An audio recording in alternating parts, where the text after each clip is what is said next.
Pasar mobil listrik sedang memanas. China sebagai produsen terbesar menghadapi Uni Eropa yang ingin melindungi industrinya. Apa yang sebenarnya terjadi di balik layar ini? Coba kalian bayangkan, di mana dunia ini tidak ada lagi kendaraan yang menghasilkan polusi. Tidak ada suara mesin yang berisik, hanya alunan rembut roda yang meluncur sangat cepat. Itulah masa depan yang ingin dicapai dunia ini dari kendaraan listrik. Namun, di balik harapan itu semua, ada perang dagang yang terjadi dalamnya. Baru-baru ini perang dagang antara Uni Eropa dan juga Cina yang sedang berada di garis depan, berjuang untuk menentukan siapa yang memimpin pasar mobil listrik di global ini. Cina sebagai raksasa ekonomi dunia telah mengekspor ribuan mobil listrik ke Uni Eropa. Tapi di sini Uni Eropa tidak tinggal diam saja. Dengan tarif impor yang baru, mereka mencoba melindungi industri lokalnya. Siapa yang akan menang? Tidak ada yang tahu. Dan apa dampaknya bagi kita? Mari kita bahas secara mendalam. Tidak ada yang bisa menyangkal ya, bahwa Cina saat ini merupakan kekuatan besar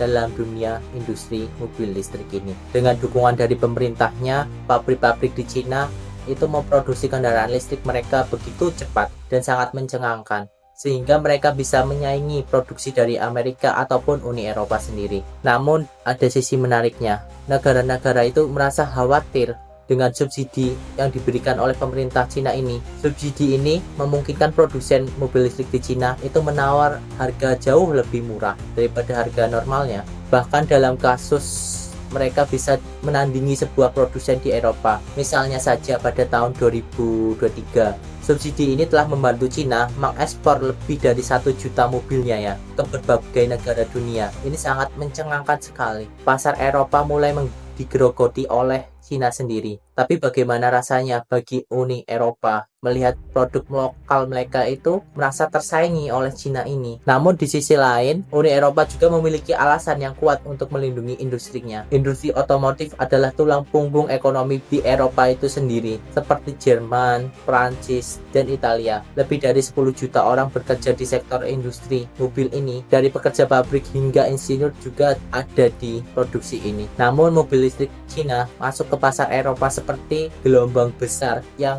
dapat mengakibatkan permasalahan besar bagi industri lokal mereka. Dengan harga yang lebih rendah, mereka menarik konsumen Eropa itu beralih ke kendaraan ramah lingkungan. Akibatnya, pabrik-pabrik lokal di Eropa itu mulai kesulitan menghadapinya. Maka dari itu, Uni Eropa sendiri mengambil langkah besar. Mereka menetapkan tarif impor baru terhadap mobil listrik yang diekspor dari Cina ini. Tujuannya adalah menciptakan persaingan yang lebih adil di Uni Eropa. Tapi apakah langkah ini berhasil? Tentunya tidak ada yang tahu. Dampak tarif impor besar ini, di satu sisi, ini memberikan perlindungan kepada produsen lokal di Eropa sendiri yang kini memiliki peluang besar untuk bersaing di pasar dalam negeri. Namun di sisi lain, konsumen Eropa menghadapi tantangan baru. Dengan tarif impor yang tinggi, harga mobil listrik buatan Cina akan lebih naik cukup besar. Ini berarti kendaraan yang sebelumnya terjangkau kini menjadi mahal bagi banyak orang di Uni Eropa sendiri. Pertanyaannya sekarang, apakah Uni Eropa bisa menggantikan produk Cina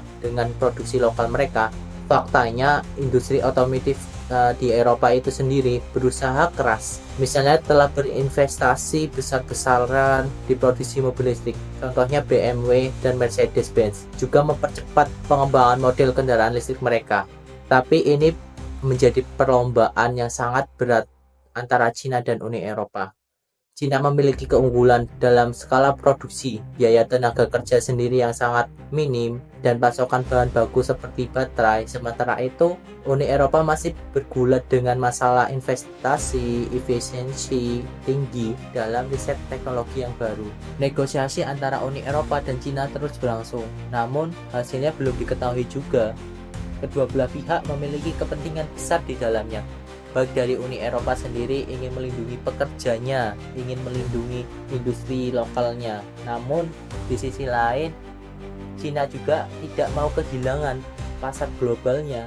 Jika kesepakatan tidak tercapai, maka bisa terjadi perang dagang di dalamnya. Perang dagang ini tidak hanya mempengaruhi harga mobil listrik itu sendiri, tetapi juga berdampak pada hubungan perdagangan di sektor lain seperti manufaktur ataupun teknologi lainnya.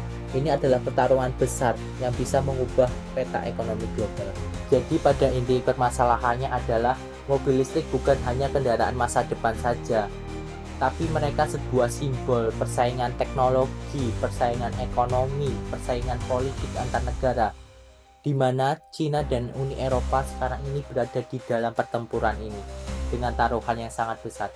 Bagi kita para konsumen, perang ini mungkin jauh lebih terasa. Namun keputusan yang diambil di ruang diskusi menentukan masa depan mobilitas kita. Apakah kita melihat banyak mobil murah di masa depan, atau justru industri lokal dari Eropa bangkit dan membuat inovasi baru? Hanya waktu yang bisa menjawab. Lalu, apa komentar Anda? Apakah Uni Eropa berhasil mempertahankan industrinya, atau justru Cina akan tetap mendominasi pasar? Tuliskan pendapat kalian.